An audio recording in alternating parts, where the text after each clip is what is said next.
इतिहास कुछ तारीखें लिखता है, लेकिन कुछ तारीखें अपना इतिहास खुद लिखती है। आज से ठीक 25 साल पहले यानी 26 जुलाई 1999 को भारत माँ के वीर बेटों ने कारगिल की पहाड़ियों पर विजय पताका लहराया था। ये वही दौर था जब पाकिस्तानी सैनिकों ने कारगिल की चोटियों पर घुसपैठ की थी, लेकिन भारत माँ के वीर बेटों ने दुश्मनों के इरादों पर पानी फेर दिया और आखिरकार जीत हासिल की। हर साल 26 जुलाई को हम कारगिल विजय दिवस मनाते हैं उन वीर सैनिकों के बलिदान को याद करने के लिए। इस खास मौके पर आज हमारे साथ एक ऐसे शख्स मौजूद है जो रियल लाइफ हीरो है, श्री अशोक झा सर। ये वो योद्धा है जिन्होंने उस दिन कारगिल युद्ध में अपनी वीरता के साथ युद्ध लड़ा और आखिरकार जीत हासिल की। नमस्कार सर। नमस्ते सर, सबसे पहले मैं आपका स्वागत करती हूँ प्रभात खबर पर। धन्यवाद। और मैं आपका दिल से शुक्रिया अदा करती हूँ सर कि मुझे आज आपसे मिलने का सौभाग्य मिला। सर, कारगिल विजय दिवस हर हिंदुस्तानी के लिए वो दिन है जिसे याद करके हम सबका सीना गर्व से चौड़ा हो जाता है। और क्योंकि सर आप उस युद्ध में थे, तो कारगिल विजय दिवस को लेकर आपका क्या कहना है? देखिए, कारगिल विजय दिवस जो है वो हर हिंदुस्तानी के लिए गर्व का मौका होना चाहिए, क्योंकि देखिए शत्रु पे जो विजय पाना होता है ना, वो सबसे बड़ा अपने आप में ये होता है।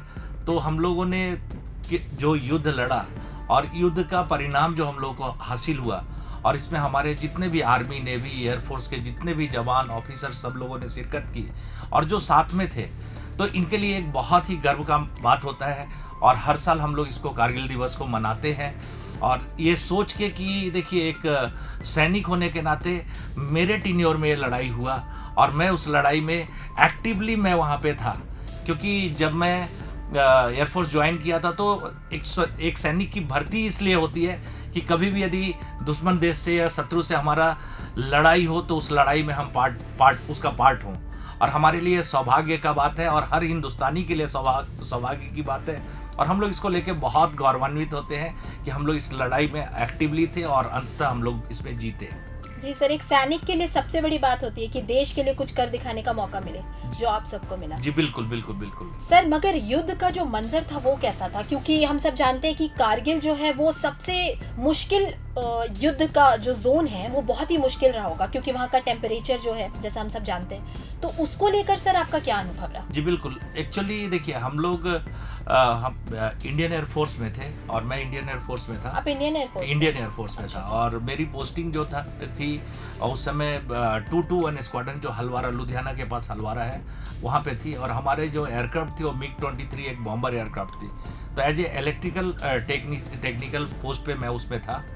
और हम लोग को जब पता चला कि ये युद्ध ऐसा पाकिस्तान से ऐसा युद्ध होने वाला है या हो सकता है, तो हम लोग, क्योंकि उस समय कुछ इलेक्ट्रॉनिक मीडिया था नहीं, तो जो भी कुछ खबर आता था तो ऑफिस वगैरह से हम लोग को पता चलता था।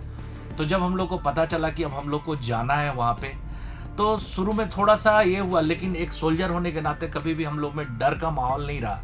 हम लोग बहुत उत्साहित होके, और मुझे याद है जब हम लोग एयरक्राफ्ट में बैठ रहे थे वहाँ जाने के लिए, क्योंकि हमारी यूनिट पूरी की पूरी यूनिट श्रीनगर में शिफ्ट हो गई थी, वन विंग में हमारे सभी लोग, हम लोग जा रहे थे।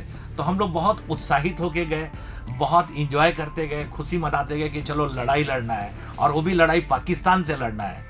और वहाँ जाने के बाद सही अलग था सर। बिल्कुल बिल्कुल। वहाँ का जो माहौल था ना, बिल्कुल अलग माहौल था। डर नहीं था, लेकिन हाँ थोड़ा सा परिवार का चिंता तो जरूर सताता है।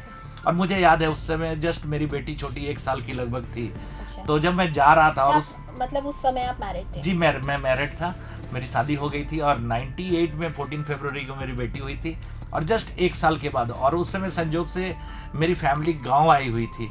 तो जब मैं युद्ध के लिए मुझे जब जाना था, तो मुझे पता चला जाना है, तो उस समय मैं बेटी को देखा भी नहीं और वहाँ थी भी नहीं। तो बस एक ही चीज़ दिमाग में रहता था कि पता नहीं मैं वहाँ से जिंदा वापस आऊँगा या नहीं आऊँगा। और पता नहीं आपके दिमाग में ये थोड़ा सा चिंता फैमिली को लेके था कि फिर मैं अपनी बेटी को देख पाऊँगा या नहीं देख पाऊँगा। लेकिन कभी भी डर नहीं था, या शहीद हो जाने का कोई भय नहीं था कि हम इस युद्ध में शहीद हो जाएंगे, इस युद्ध में हम मर जाएंगे, इस तरह का कोई डर नहीं माहौल होता है। और जैसे जैसे हम लोग आगे बढ़ते गए, जैसे जैसे हमारा जीत का सुनिश्चित होता गया, हम लोग का मनोबल भी और बढ़ता गया, और बहुत बढ़िया माहौल वहाँ का था। सर, एक सैनिक होने के नाते आपके दिल में उत्साह ज़रूर होगा कि मुझे देश के लिए कुछ कर दिखाना है, लेकिन क्योंकि आप पिता भी थे तो ज़रूर कभी ना कभी उस दौर में आपको अपनी बेटी की याद सताई होगी। जी बिल्कुल, बेटी की बिल्कुल याद सताती थी, फैमिली की याद सताती थी। मुझे याद है हम लोग चिट्ठी उस समय, क्योंकि उस समय तो फ़ोन था नहीं, तो चिट्ठी लिखते थे। तो मैं बहुत क्या बोल सकते हैं कि ये होके मैंने इमोशनल होके मैंने चिट्ठी लिखा था घर पे, और पता नहीं उसका रिप्लाई मुझे कब आया मुझे याद नहीं है। तो ये भावना तो थोड़ा सा घर को बच्चों को लेके, क्योंकि ये एक ऐसा चीज़ है ना, वहाँ पे आप इमोशनल हो ही जाते हैं, लेकिन ये डर नहीं है, ये प्यार है, ये इमोशन है, ये कोई डर नहीं है। जी सर। सर, आपके तो कई साथी रहे होंगे जो वीर गति को प्राप्त हुए होंगे। देखिए एक्चुअली क्या था कि हमारी जो यूनिट थी ना, MiG-23, तो साथी बोले, क्योंकि जो भी डिफेंस में है, जो भी आर्मी, एयर फोर्स, नेवी, चाहे आप साथ में काम कर रहे हैं नहीं कर रहे, तो ऐसा नहीं, सभी लोग साथी ही थे। लेकिन हाँ, मुझे एक घटना याद है, जब मैं वहाँ पे था 1 विंग में श्रीनगर में, उस समय हमारे एक फ्लाइट लेफ्टिनेंट नचिकेता थे, हमारे पास के स्क्वाड्रन के MiG-27 के पायलट थे। उनका फ्लाइट क्रैश कर गया था पाकिस्तान में। अच्छा। और पाकिस्तान ने उनको POW बना लिया था। तो उस सर्च में कई सारे हेलीकॉप्टर वगैरह गया था, तो एक हेलीकॉप्टर भी शूट आउट हो गया था, उसमें हमारे एयरफोर्स के कई सारे जवान शहीद हो गए थे। और मुझे याद, तो माहौल बहुत गमगीन तो होता है, लेकिन इससे क्या होता है ना कि आपके अंदर जो आग होता है ना, वो और तीव्र हो जाता है। ये हाँ, अब हमको और ज़्यादा ये करना है, क्योंकि यदि एक भी कतरा खून का जब बहता है ना अपने जवान का, तो वो आपको डिमोरलाइज नहीं करता है, वो आपको अंदर से ताकत बढ़ा देता है। अपना नहीं रहने का कोई उस समय गम नहीं होता है। और मुझे याद है उस समय एक हमारे स्क्वाड्रन लीडर आहूजा थे, जिनके फ्लाइट को पाकिस्तान ने शूट आउट किया था, और भटिंडा के थे, उनके वो शहीद हो गए थे। और जब हम लोग टीवी पे उनका देख रहे थे, जब उनको भटिंडा लाया गया था, उनके पार्थिव शरीर को, तो ये सब देख के हम लोग के अंदर और भी मतलब गुस्सा आ रहा था कि जल्दी से हम लोग जाएं। और उस समय जब वहाँ का माहौल मैं बता रहा हूँ, जैसे मैं इलेक्ट्रिकल ट्रेड का था, तो हर किसी का काम बटा होता है। लेकिन जब हम लोग श्रीनगर में थे, जब स्पॉट पे थे, तो उस समय हम लोग को ये नहीं रहता था ये मेरा काम है, ये किसी और का काम है।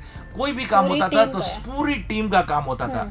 अभी बम लोड करना है तो सब लोग मिलके हम लोग लोड करते थे, और सब बोलते थे ये बम मेरा वाला जाएगा और पाकिस्तान में जाके गिरेगा। सर, जो देशभक्ति की भावना थी वो और भी ज्यादा मजबूत बिल्कुल बिल्कुल बिल्कुल उस दौर में।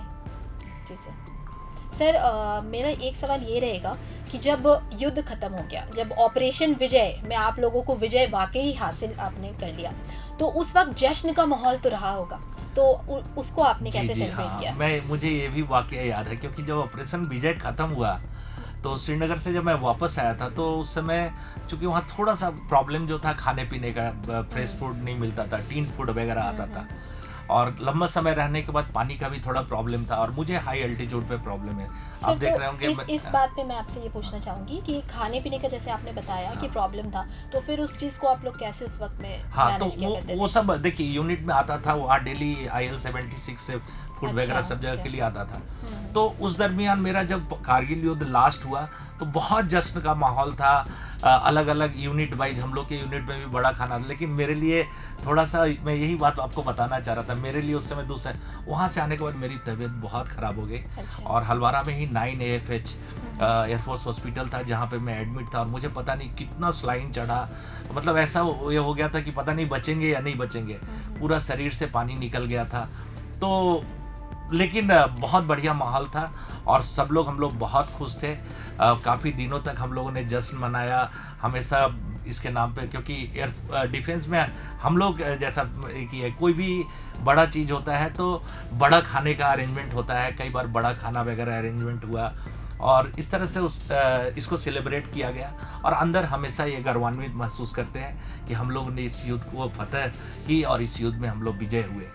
सर, आपके टीम के साथ, पूरे देश के साथ साथ परिवार में भी जश्न का माहौल जरूर होगा कि आप घर वापस आ गए। हाँ बिल्कुल, ये बहुत खुशी थी, घर वाले भी बहुत खुशी थे। मुझे पता है जब मैं आया वहाँ से, तो मेरे पिताजी और माँ मेरी फैमिली को, चूँकि वो गाँव पे आए हुए थे उस समय, तो उन लोग लेके आए हुए थे यहाँ पे, और सब लोग उस समय तो जो भी आस पड़ोस के लोग थे बाहर निकलते थे, जब ये अपने यूनिट के बाहर, तो जो शॉपकीपर्स वगैरह थे, जो लोग थे, सब लोग बोलते थे अरे आप लोग तो एकदम जीत के आ गए। तो ये सुन के बहुत अच्छा लगता था, बहुत अच्छा माहौल था। तो ये थी हमारी खास बातचीत उस योद्धा के साथ जिन्होंने मातृभूमि की रक्षा के लिए अपने जान तक को जोखिम में डाल दिया था। प्रभातखबर.com, विश्वास वही, रफ्तार नहीं।